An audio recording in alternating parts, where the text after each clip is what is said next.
Now, one thing I've noticed is that not many Vietnamese students, from my own personal experience and my perspective, I could be wrong, but I have noticed that Vietnamese students tend to shy away from asking questions.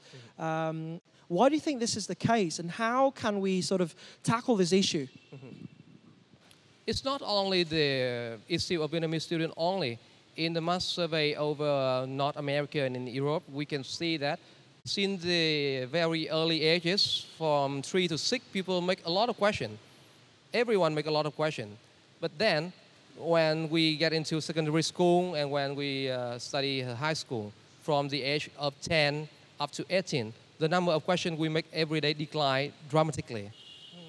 And I think it's the common situation of every country, because of the reaction of the other people when we make questions.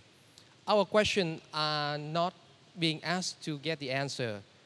They give judgment on our question. They give us the negative attitude, so we do not have enough encouragement to have the next question. So besides helping our young students to have a proper critical thinking on making a proper question, we also should focus on the environment, both at school and both at home. So both teachers and parents can have their positive perspective regarding on the question, no matter that question is brilliant or the question is not smart enough. It's interesting that you mentioned that self-consciousness that some students have when they feel discouraged from asking questions because they're afraid of being judged. Yeah. Now, how do you think they can overcome this? Like, how do we motivate them to sort of step out of their comfort zone to dare to ask? Acknowledgement. I think the very easy and very simple way to do is acknowledging people.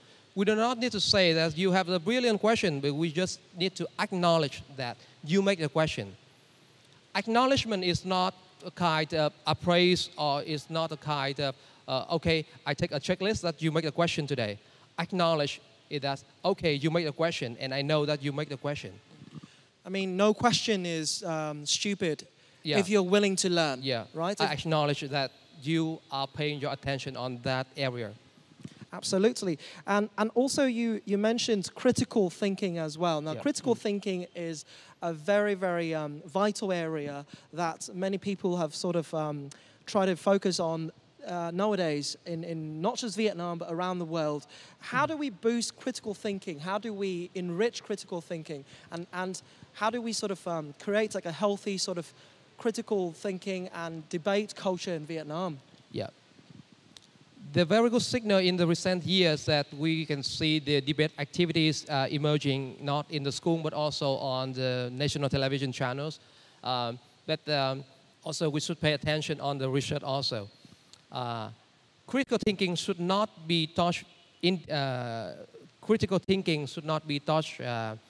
separately. We should embed critical thinking into the other kind of contents.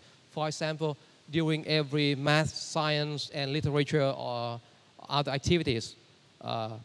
If a school come to me and say that we would like to have a course on critical thinking, how should we do that? We'll say, no, we don't do that.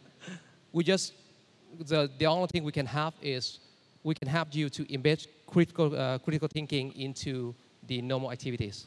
Is the key to the future. Never satisfied with what you're having. When will it be enough? You are never too small to make a difference. We think that the balanced view here is to know all perspectives, to know all the pros and the cons of what you're fighting for.